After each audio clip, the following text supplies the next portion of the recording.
Chapter 16. As Stanley entered the rec room, he could hear X-Ray's voice from all the way across the room. "See what I'm saying?" X-Ray said. "Am I right or am I right?" The other bodies in the room were little more than bags of flesh and bones dumped across broken chairs and couches. X-Ray was full of life, laughing and waving his arms around as he talked. "Yo, caveman, my man!" he called out. Stanley made his way across the room.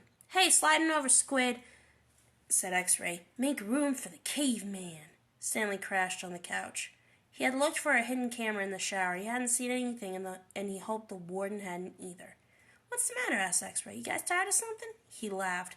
"Hey, keep it down, will you?" groaned Zigzag. "I'm trying to watch TV."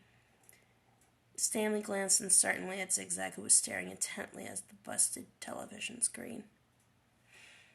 The warden greeted the boys at breakfast the next morning and went with them to the holes. 4 dug the holes and 3 tended to the wheelbarrows.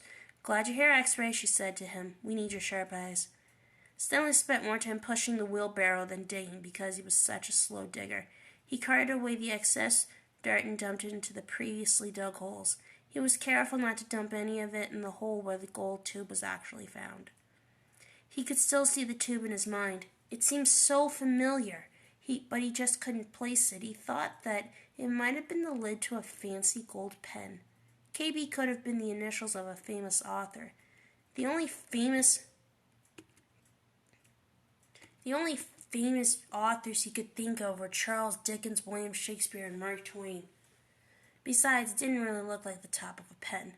By lunchtime, the warden was beginning to lose her patience. She made them eat quickly so they could get back to work. "If you can't get them to work any faster," she told Mr. Sir, "then you're going to have to climb down there and dig with them." After that, everyone worked faster, especially when Mr. Sher was watching them.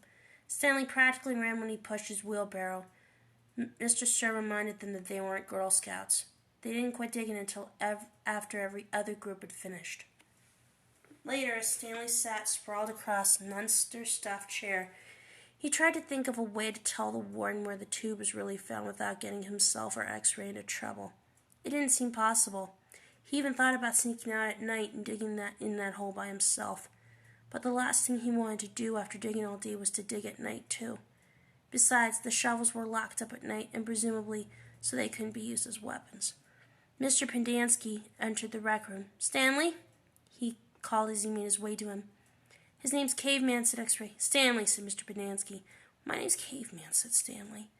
"Well, I have a letter here for someone named Stanley Elnitz," said Mr. Pendanski. He turned over an envelope in his hands. "It doesn't say Caveman anywhere." Thanks," Stanley said, taking it. It was from his mother. "Who's it from?" Squid asked. "Your mother?" Stanley put it in the big pocket of his pants. "Aren't you going to read it to us?" asked Armpit. "Give him some space," said X-Ray. "If Caveman doesn't want to read it to us, he doesn't have to. It's probably from his girlfriend." Stanley smiled. He read it later after the other boys had gone to dinner. "Dear Stanley, it was wonderful to hear from you. Your letter made me feel like one of the other moms who can afford to send their kids to summer camp. I know it's not the same, but I am very proud of you for trying to make the best of a bad situation.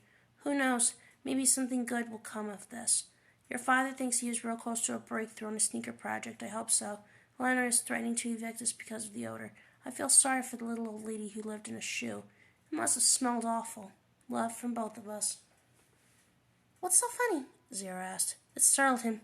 He thought Zero had gone to dinner with the others. "Nothing. Just something my mom wrote." "Oh, what'd she say?" Zero asked. "Oh, nothing." "Nothing? Oh, sorry," said Zero. "Well, my dad's trying to invent a way to recycle old sneakers so the apartment kind of smells bad because he's always cooking these old sneakers. So anyway, in the letter, my mom said she felt sorry for that little old lady who lived in a shoe, because it must have smelled bad in there." Zero stared blankly at him. The nursery rhyme?" Zero said nothing. You've heard the nursery rhyme about the little old lady who lived in a shoe?" "No." Stanley was amazed. "How does it go?" asked Zero. "Didn't you ever watch Sesame Street?" Stanley asked. Zero stared blankly. Stanley headed on to dinner. He would have felt pretty silly reciting nursery rhymes at Camp Green Lake.